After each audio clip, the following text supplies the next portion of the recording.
It's me, Mario!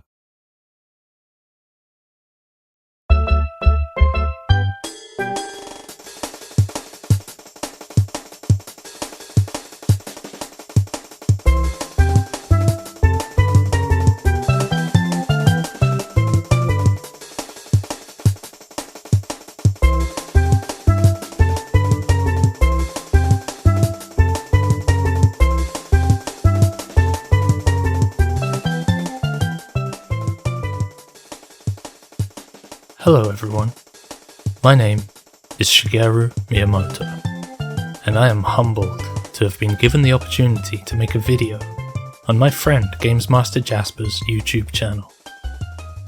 In this video, I'm going to be playing through and commenting on the development of a platforming game that I hold very dear. It is an intellectual property that is very important, not just because of its impact on gaming, but because I owe it my eternal gratitude for the many joyous occasions that it has given me throughout my life. I will do my best to give you some insights into the specifics of how this game was made, and the history behind its inception.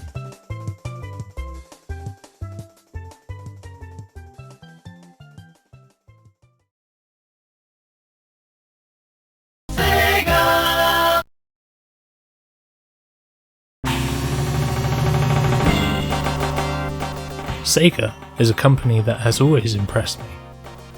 The Sega home consumer division are considered by many, myself included, to be the founding fathers of the platformer game genre. And for this reason, today, we are playing Sonic the Hedgehog.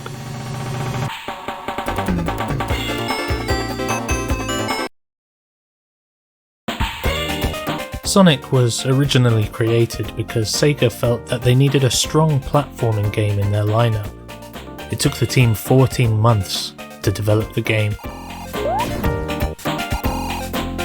The movement is fluid and nice. Jumping is a breeze. According to one of the developers, Sonic's pink colour is only used for his character graphics and is used nowhere else in the game. This was unique at the time due to the harsh colour palette limitations imposed by the console. This decision was made to make Sonic stand out more against the background graphics. The reason why Sonic is chained to Tails is because Sonic needs to exert his dominance. Ah, very nice. The concept art for Sonic was created by Gina Ishiwatari. She's okay. Guess.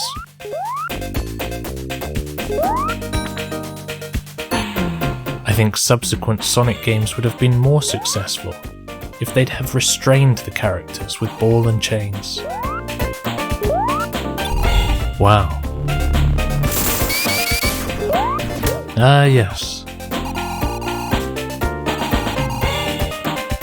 Sonic was created to embody Sega's values. He was to be cool, fun, and up for a challenge.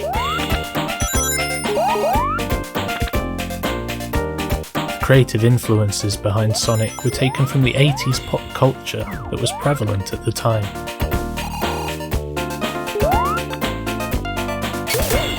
I often think about what the game would be like if not just Sonic and Tails, but everyone in the game were chained to each other, with big, rustling, metal link chains. He almost got me. That was a tough one.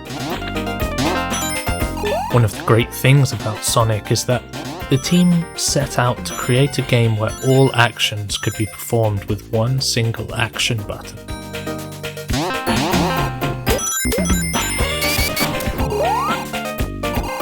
These games are very enjoyable. You almost wonder if making them is just as fun. Or maybe it's the other way around. Maybe the more fun a game is, the harder it is to make.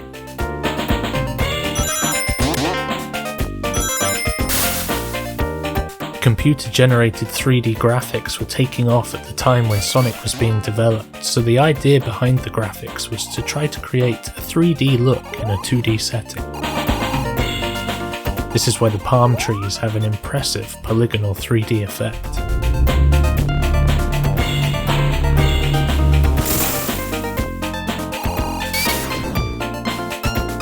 In 1990, the Sonic the Hedgehog prototype was demonstrated at the Tokyo Toy Show.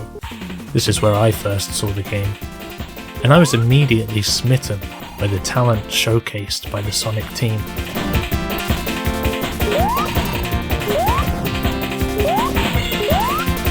The chain that binds Sonic and Tails confines them to a limited range of movement. Tails cannot wander too far from Sonic. That is how Sonic is in charge.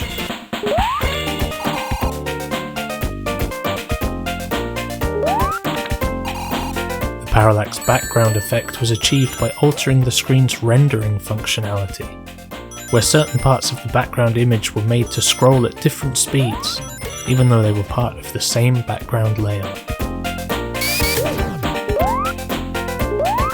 I've always been impressed by game developers.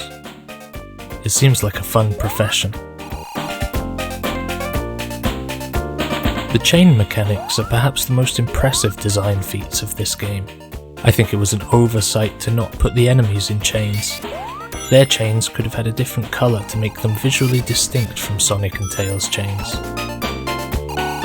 If I ever make a game, I will put all of my developers in chains. Mr. Masato Nakamura-san composed the score for Sonic the Hedgehog. Sonic isn't actually flying.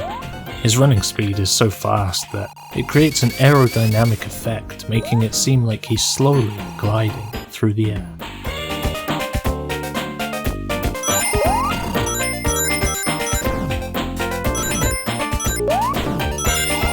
The concept behind the game's antagonist, Dr. Robotnik, was that he polluted the world with his technology, and Sonic had to stop him.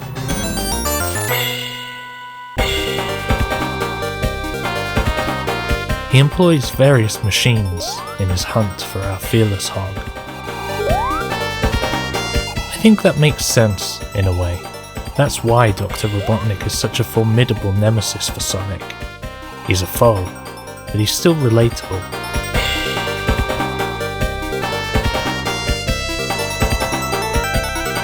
Dr. Robotnik's genius is only matched by his genocidal tendencies.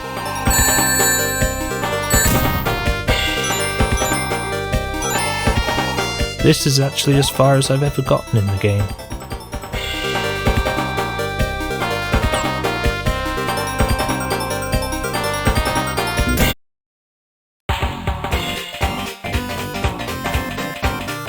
I don't know what the rest of the game looks like, because I've never been able to defeat the first boss.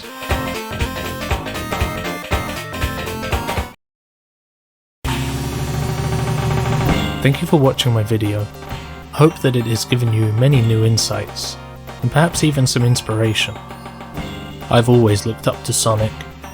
As a character, he has a lot to teach us about perseverance in the face of adversity. Until next time, this is Shigeru Miyamoto saying, Senperu Gamesu.